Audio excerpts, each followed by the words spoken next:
Judul khotbah saya di siang hari ini, saya kasih judul air. Siapa kira-kira yang tidak butuh air?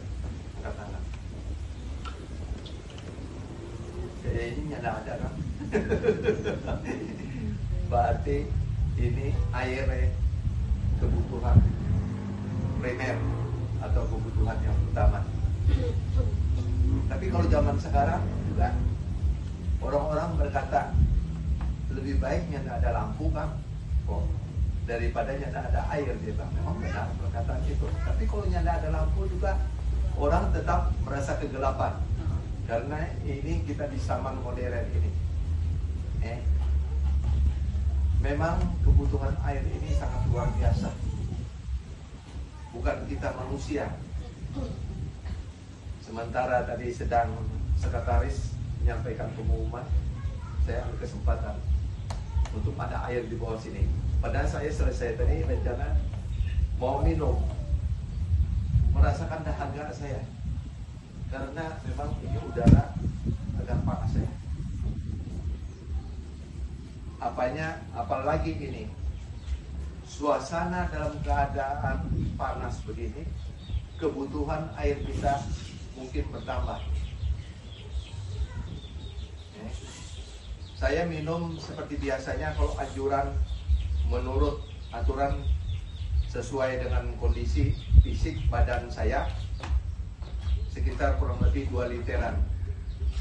Tetapi semakin itu panas, semakin kita melakukan aktivitas, ini semakin besar kebutuhan akan air itu tadi.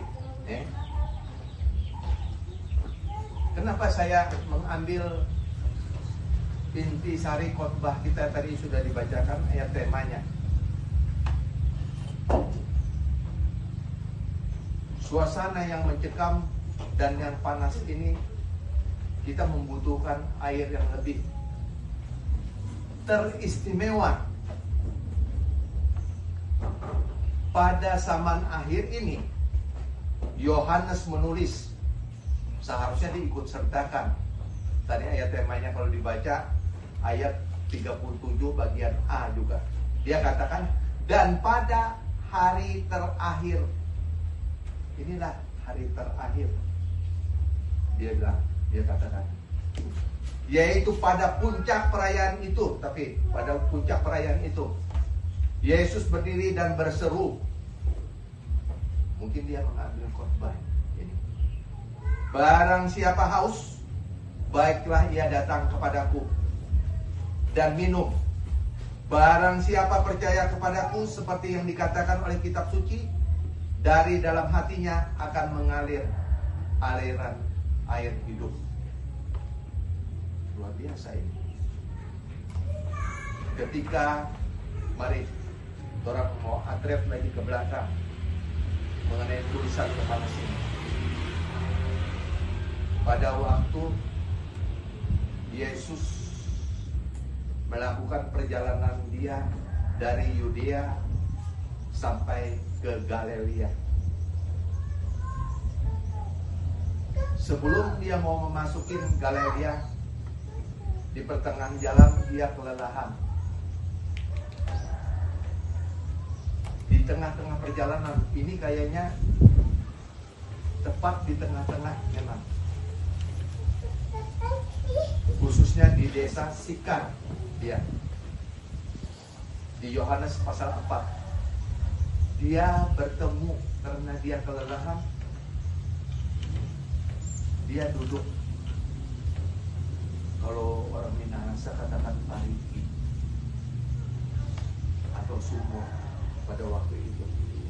Karena dia lelah, dia dahaga. Tiba-tiba muncul seorang siapa ini bertahu? Dia adalah perempuan Samaria.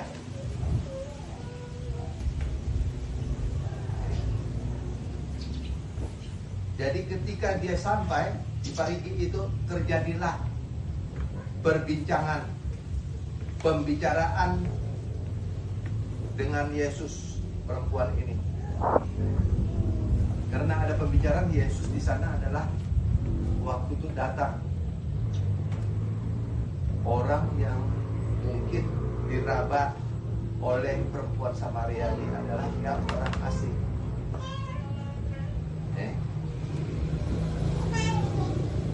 Di ayat ke-7, Yohanes pasal 4 ayatnya yang ke-7. Maka datanglah seorang perempuan Samaria hendak menimba air. Kata Yesus kepadanya, berilah aku minum. Pada waktu itu murid-muridnya keluar untuk mencari makanan. Maka kata perempuan Samaria itu kepadanya, masakan engkau seorang Yahudi minta minum kepada seorang Samaria? Jawab Yesus kepadanya, jikalau engkau tahu tentang karunia Allah dan siapakah dia yang berkata kepadamu, berilah aku minum, niscaya engkau telah meminta kepadanya dan ia telah memberikan kepadamu air hidup. Jadi ini perempuan pada waktu itu, siapa ini orang ini? Dia nyanda bawa timba. Pada waktu itu dia mau memberikan air. Itu pandangan perempuan Samaria ini kepada Yesus. Memang kebutuhan air ini sangat membantu di dalam kehidupan makhluk yang hidup di atas dunia ini. Ini terjadi peristiwa yang dialami bangsa Israel ketika keluar daripada Mesir. Di dalam perjalanan mereka, di sini umat-umat manusia pada waktu itu, bangsa Israel ini adalah umat-umat Tuhan. Dia katakan, mengapa kamu memimpin kami keluar dari Mesir untuk membawa kami ke tempat celaka ini?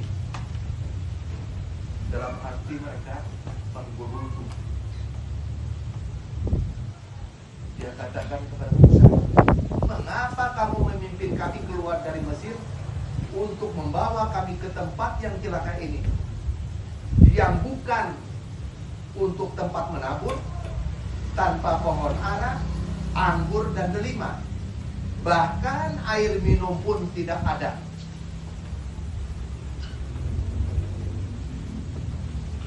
Kira-kira saudara juga kalau mengalami, saya rasa sama.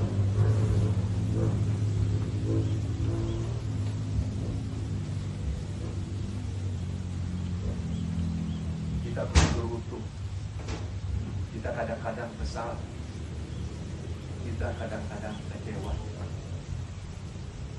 karena air ini adalah kebutuhan utama bagi makhluk-makhluk yang hidup.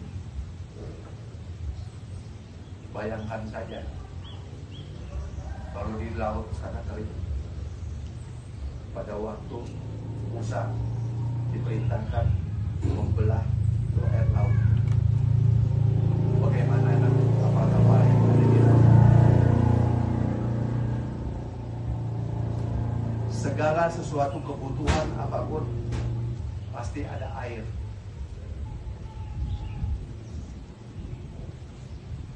Begitu juga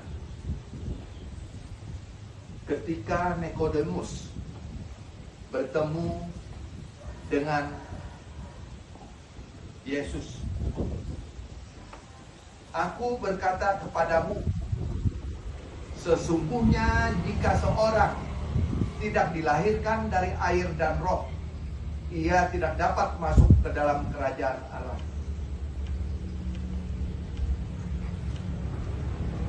Saya dibaptis tahun 92. ketika mengenal kebenaran ini. Ketika saya mengenal kebenaran, menjadi seorang Kristen, luar biasa sukacitanya pertama. Ketika menjalani kehidupan hari-hari yang penuh dengan tanda tanya ini, kadang-kadang terus bertanya, apakah nantinya saya akan masuk di dalam kerajaan surga? Masih lagi bertanya-tanya di dalam hati ini, apakah agama yang saya anut, yang saya pegang ini nanti membawa saya ke dalam masuk dalam kerajaan surga tersebut?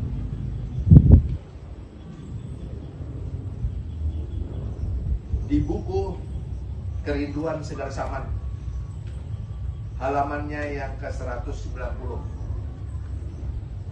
alinianya yang kedua sampai alinianya yang keempat, dan halaman 191, alinea yang pertama, ketika Yesus bertemu dengan perempuan Samaria tersebut, dikatakan di sini, ia ingin mengangkat pikiran para pendengarnya di atas soal-soal yang menyangkut tata cara dan upacara belaka, serta soal-soal pertentangan. Tetapi saatnya akan datang, katanya, dan sudah tiba sekarang, bahwa penyembah-penyembah yang benar akan menyembah Bapa dalam roh dan kebenaran. Itu kata-kata Yesus sendiri ya, yang mengatakan, sebab Bapa menghendaki penyembah-penyembah demikian. Allah itu roh, dan barang siapa menyembah Dia harus menyembahnya dalam roh dan kebenaran. Alinianya yang ketiga, di sini dinyatakan kebenaran yang sama yang telah dinyatakan oleh Yesus kepada Nikodemus, yang saya bacakan tadi, ketika ia berkata, jika seorang tidak dilahirkan kembali, ia tidak dapat melihat kerajaan Allah. Yohanes 3 ayatnya yang ketiga. Bukannya oleh mencari sesuatu gunung yang suci atau sesuatu rumah ibadah yang suci, maka manusia dibawa ke dalam persekutuan dengan surga. Ini komentar Roh Nubuat. Agama tidak boleh dibatasin di dalam upacara secara lahir saja.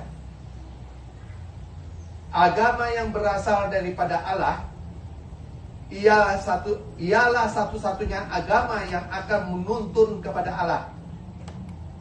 Untuk dapat berbakti kepadanya dengan benar, kita harus dilahirkan dari roh ilahi. Ini akan menyucikan hati serta memperbaharui pikiran, memberikan kepada kita suatu kesanggupan